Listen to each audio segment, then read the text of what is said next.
Ардактуу көрүүчүлөр, саламатсыздарбы? Бүгүн Жогорку Кеңештин жалпы жыйынында талкууланган мыйзам долбоорлору жана өлкөдөгү маанилүү жаңылыктар менен мен Айым Кеңеш кызы тааныштырам. Биз менен бирге болуңуздар.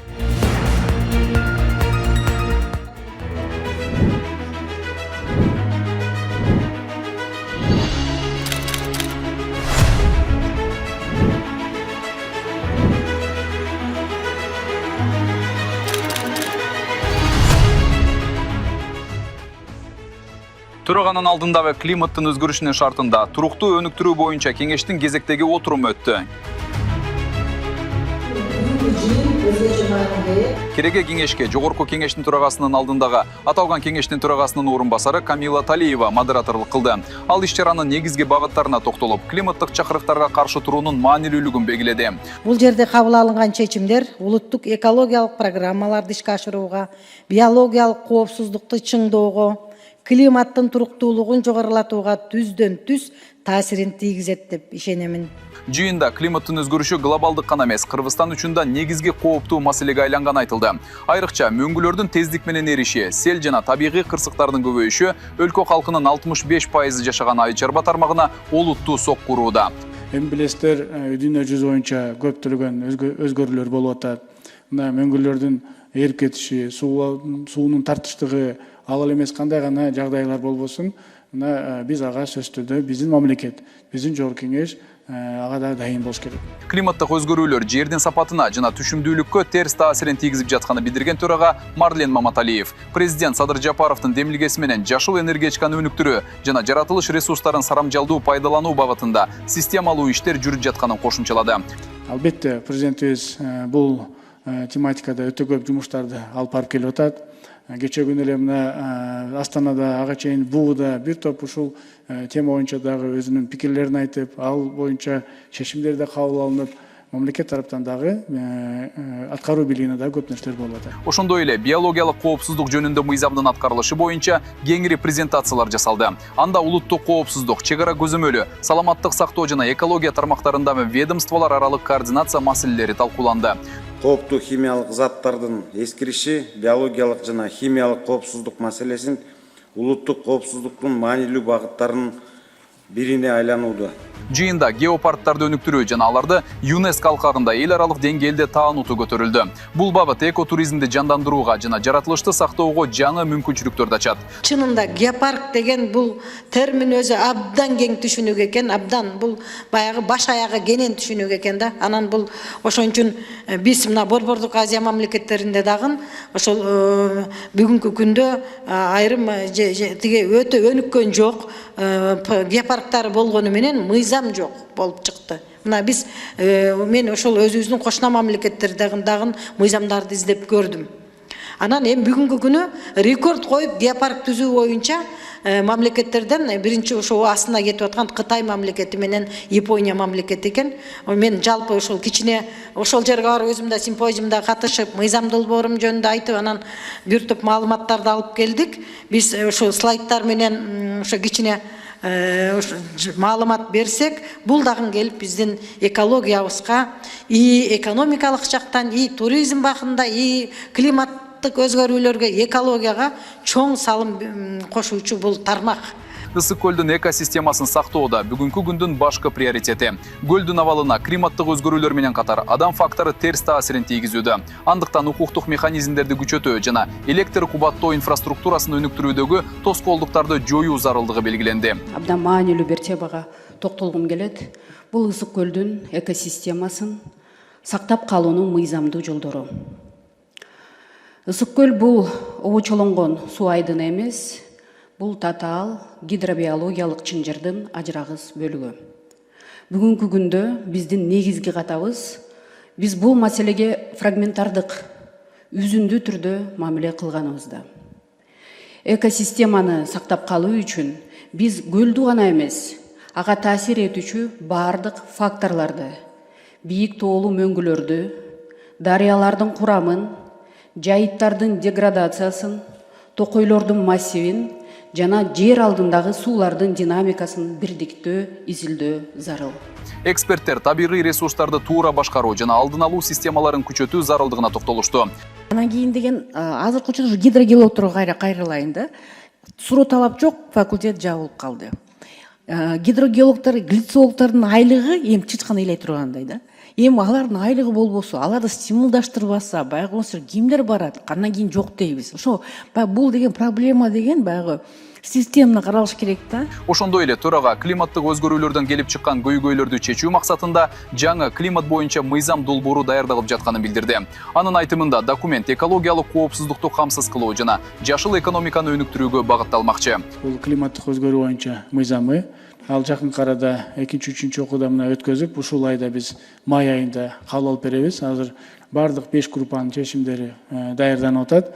Ушул майдын аягына чейин аны кабыл алып беребиз. Ал дагы өтө чоң түрткү болот, ал дагы чоң бир мыйзамдардын жакшы нерсеси болот. Анан бул жерде жөн эле кеңештин чогулушу болбой, биз каалайт элек, тилейт элек, сиздерден жакшы сунуштар болсо, сиздерден жакшы бир ушул мыйзамдарга өзгөртүүлөр болсо, мүмкүн ушул бизнес тарапка кайсыл бир мыйзамдар бүгүн тоскоол болуп атса, же үчүлүштүк болуп ошол мыйзамдар иштегенге жакшы түрткү болбой атса, ушул сыяктуу нерселердин алкагында иштесек, ушул жөн эле формалдуу түрдө чогулуп коюп, формалдуу түрдө кетип калбайлы, сөзсүз түрдө сиздерден жакшы сунуштар болот. Анан биздин чечимдерди дагы биз мына биздин аткаруучу бийликтин дагы өкүлдөрү отурат. Булар менен дагы биз протоколдук тапшырмаларды берип, чогуу булар менен дагы иштеп, чогуу аткарабыз. Иш чаранын соңунда төрага жаратылышты коргоо жана келечек муунга таза айдана чөйрөнү калтыруу ар бир жарандын ыйык милдет экенин ырастады. Бардыгыбыздын ушул жерде ниетибиз, тилегибиз бир эле. Мамлекетибиз өнүксүн, жакшынакай өзүбүздүн жана Манастын осуятында айтылгандай, эзелтеден бери кыргыздын салтындагы болуп келген нерсе бул табият менен жакшы катнашта болуу. Өзүбүздүн экологиябызды сактоо, өзүбүздүн мамлекетибизди мындай карегиндей, көздүн карегиндей сактоо дегендей эле бардыгы ушул жаратылыштан башталат деп ойлойм. Ошондуктан Кудай берген жакшы жаратылыш бар экен, ошонун алкагында экономиканы өнүктүрүү, ошонун алкагында да бир топ ушундай жакшы сунуштар менен иштейбиз деген чын ниетте турабыз. Белгилей кетсек, туруктуу өнүгүү боюнча комплекстүү чаралар, биокоопсуздук, экология жана инновациялар аталышындагы кереге кеңешке депутаттар, мамлекеттик органдардын өкүлдөрү, эл аралык өнөктөштөр жана илимий чөйрөнүн эксперттери катышты.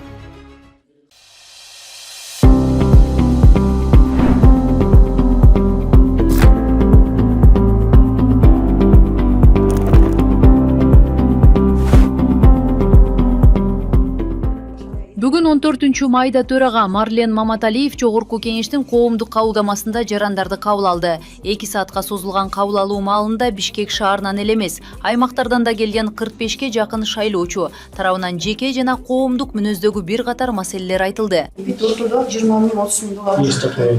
Анан ачык эле жазып атат мынакей. Я отставляю деп ушинтип квартираны сатып алып туруп хозяиндер менен таштырып экен. Айрыкча укук коргоо, сот жана саламаттыкты сактоо тармактарына тиешелүү көйгөйлөр көтөрүлүп, жарандардын көпчүлүгү турак жай жана жер маселесине байланышкан жагдайларга токтолушту. Анан мореке токтомдордун жалпы элдин көйгөйү болуп атат булчу. Бул биз эле эмес. Бул аябай көп. Мына биз подпистердин баарын алып келдик мына. Канча жерден бизге отказ болду. Мына моунда толтур элдин подписи мына ушул элдин атынан келдик биз. Парламент жетекчиси Марлен Маматалиев айтылган бардык маселе көңүл сыртында калбай тургандыгын билдирип, ар бири боюнча тийиштүү иштер жүргүзүлөрүн кошумчалады. Парламент эл менен бийликти байланыштырган башкы өкүлчүлүктүү орган. Андыктан биздин башкы максатыбыз мыйзам чыгаруу менен катар калктын көйгөйүн көтөрүп, алардын чечилишине ар тараптан көмөк көрсөтүү. Тагыраагы айтылган маселелерге тийиштүү мамлекеттик органдардын көңүлүн буруп, мыйзамдагы мүчүлүштүктөр болсо ыкчам түрдө өзгөртөбүз, деди төрага. Белгилей кетсек, жакында эле төрага Марлен Маматалиевдин демилгеси менен жогорку кеңештин коомдук кабылдамасы толугу менен жаңыланып, санариптик технологиялар жана жасалма интеллектке негизделген жабдуулар менен жабдылган. Коомдук кабылдамага кагаз жүзүндө эле эмес, өзөкү түрдө да айтылган кайрылууларды кабыл алуу мүмкүнчүлүгү түзүлгөн. Аудио жазуулар жасалма интеллектке негизделген система аркылуу текст катары иштелип чыгып, дароо колу коюлуп, тиешелүү депутатка жолдонот. Мындай мүмкүнчүлүк парламент менен шайлоочулардын байланышын жакшыртууда. Бүгүн парламент жыйынында 2026-2028 жылдарга Кыргыз Республикасынын Улуттук банкынын тышкы аудиторун бекитүү жөнүндө маселе каралды. Депутаттар тарабынан чет өлкөлүк аудиторлорду тандоонун критерийлери жана ата мекендик ишкерлерди колдоо жагдайлары айтылды. Жогорку кеңештин депутаттары бүгүнкү жыйында Улуттук банктын 2026, 2027 жана 2028 жылдарга тышкы аудиторун бекитүү жөнүндө маселени карашты. Маалыматка ылайык, Улуттук банк сынактын негизинде чет өлкөлүк Grant Thornton компаниясын тышкы аудитор катары тандап алган. 7 компанияга чакырууларды жиберген болчубуз. Ошо биздин жана закондо айтылган критерийлерге жооп берген компанияларга 7 болгон, 7-өнө чакырууларды жибергенбиз. Анын 4-өө өзүнүн документтерин, сунуштарын бизге конкурска катышабыз деген ниеттер менен жөнөтүштү. Ошо 4 компаниянын ичинен ушу бир компания жеңүүчү болуп чыкты. Тышкы аудиторду бекитүү Улуттук банктын финансылык ишмердүүлүгүнүн ачыктыгын, мыйзамдуулугун жана ишенимдүүлүгүн камсыз кылуу максатында жүргүзүлөт. Антке менен талкуу маалында депутаттар ата мекендик аудитор компанияларга эмне себептен мүмкүнчүлүк берилбей жатканын көтөрүшүп, жергиликтүү адистердин потенциалын колдоо жана улуттук аудит тармагын өнүктүрүү маселесине көңүл бурушту. Мен да кесиптешиме абдан кошулам. Абдан туура сөз болду. $300 000 3 жылда чыгып кетет деген, ал акча менен биз деле өзүбүздөн жакшы кадрларды өстүрүп чыксак болот. Ошо аудит институтун койсок болот. Ошонун бир болочокко 3 жылга программасын түзүп чыгып, эмкиде уже биздин кыргыз аудиторлор ишти алып барып калса деген тилектемин. Виктор Испаевич, сиз дагы эске алып коесуз деп ишенем. Улуттук банктын билдирүүсүндө эл аралык тышкы аудиторлордун тандалышынын негизги себеби аудиттин көз карандысыздыгын, объективдүүлүгүн жана эл аралык деңгээлдеги ишенимдүүлүгүн камсыз кылуу болуп саналат. Чет өлкөлүк компаниялар дүйнөлүк стандарттар менен иштеп, финансылык отчетторго бейтарап баа берет. Стандарттар бар да, международный стандарттар. IFRS, билесиңер да, ISA, потом стандарт центральных банков. Потом деген бул жерде бизден дүйнө жүзүндөгү жанагы репутационный фактор деген бар. Тышкы донорлор репутациясы ачык айкын болгон аудиторский компаниялар текшерилсин деп критерийлерди 30 жылдан бери койгону мен ойлойм туура коюп атышат. Мындан сырткары тышкы аудитор мүмкүн болгон финансылык тобокелдиктерди жана кемчиликтерди аныктап, Улуттук банктын туруктуу жана натыйжалуу иш алып баруусуна көмөктөшөт. Маалыматка ылайык, алдыдагы 3 жыл аралыгында бул багыттагы иштерди жүргүзүүгө $300 000 ашык каражат каралган. Конкурста биринчи место алып атат. Булар $325 000, да. Это сразу вы определяете, мына ушул 26 жыл, 27, 28 жылга, да? Ооба, 3 жылга. Ушул баа 3 жылга. Ушул баа 3 жылга. Ооба. Буга чейин британиялык Ernst Young компаниясы Улуттук банктын аудитин жүргүзүп келген. Талкуудан соң 2026-2028 жылдарга Кыргыз Республикасынын Улуттук банкынын тышкы аудиторун бекитүү жөнүндө Жогорку кеңештин токтом долбоору кабыл алынды. Жеке маалыматтарды коргоо боюнча жоопкерчилик күчөтүлөт. Жогорку кеңеш укук бузуулар жөнүндө кодекске өзгөртүү киргизүү тууралуу мыйзам долбоорун биринчи окууда колдоп берди. Анда жарандардын жеке маалыматтарын мыйзамсыз чогултуу, сактоо жана таратуу боюнча жоопкерчиликти жаңылоо сунушталууда. Ошондой эле жаңы санарип кодексине дал келбеген жана бири-бирин кайталаган беренелерди алып салуу каралган. Кененирээк кийинки сюжетте.